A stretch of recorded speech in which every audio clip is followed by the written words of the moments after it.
Tegas, pesan Benyamin Netanyahu bagi dunia.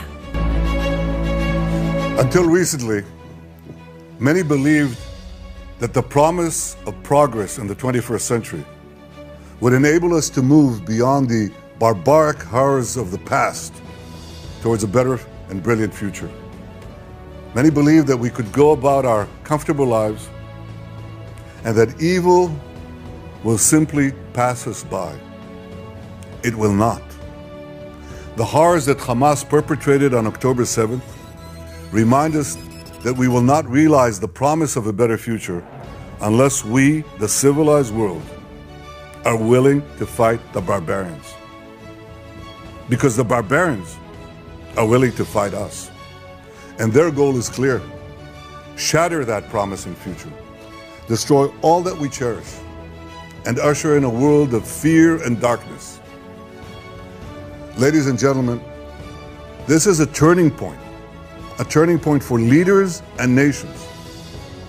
It is time for all of us to decide if we are willing to fight for a future of hope and promise, or surrender to tyranny and terror. Now rest assured, Israel will fight.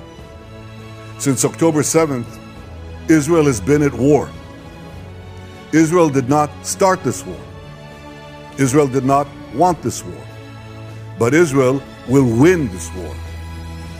Hamas launched this war by perpetrating the worst savagery our people have seen since the Holocaust. Hamas murdered children in front of their parents, murdered parents in front of their children. They burned people alive. They raped women. They beheaded men. They tortured Holocaust survivors. They kidnapped babies. They committed the most horrific crimes imaginable.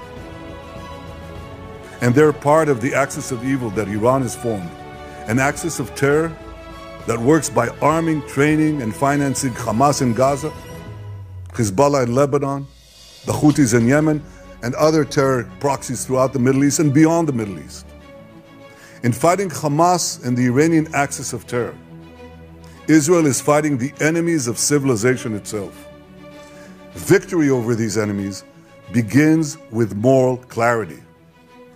It begins with knowing the difference between good and evil, between right and wrong. It means making a moral distinction between the deliberate murder of the innocent and the unintentional casualties that accompany every legitimate war, even the most just war. It means holding Hamas responsible for the double war crime it commits every day by deliberately targeting Israeli civilians while deliberately using Palestinian civilians as human shields. It means making clear that the use of human shields is not only an immoral tactic of terror, but also an ineffective one. Because as long as Hamas's use of Palestinian human shields result in the international community blaming Israel, Hamas will continue to use it as a tool of terror, and so will others. Hamas will continue to use the basements in Gaza's hospitals as the command posts of its vast terror tunnel network. It will continue to use mosques as fortified military positions and weapon depots. It will continue to steal fuel and humanitarian assistance from UN facilities. While Israel is doing everything to get Palestinians, civilians, out of harm's way, Hamas is doing everything to keep Palestinian civilians in harm's way. Israel urges Palestinian civilians to leave the areas of armed conflict, while Hamas prevents those civilians from leaving those areas at gunpoint.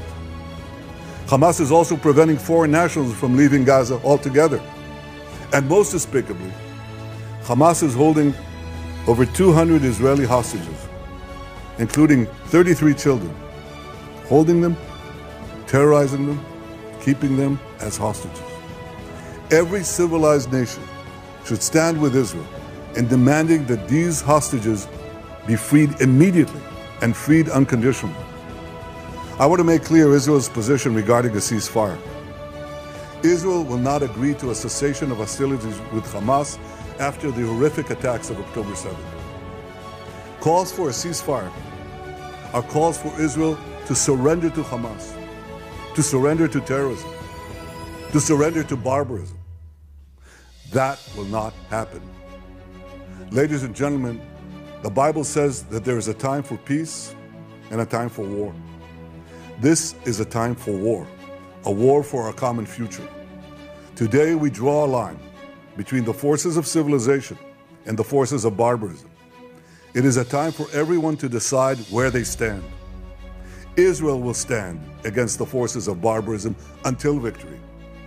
I hope and pray that civilized nations everywhere will back this fight, because Israel's fight is your fight.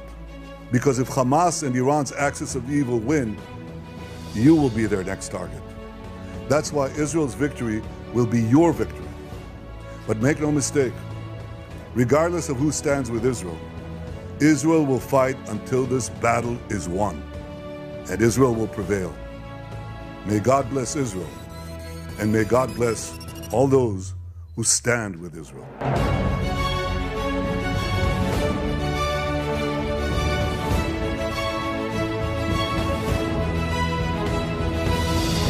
Salam damai dari Fakta Israel.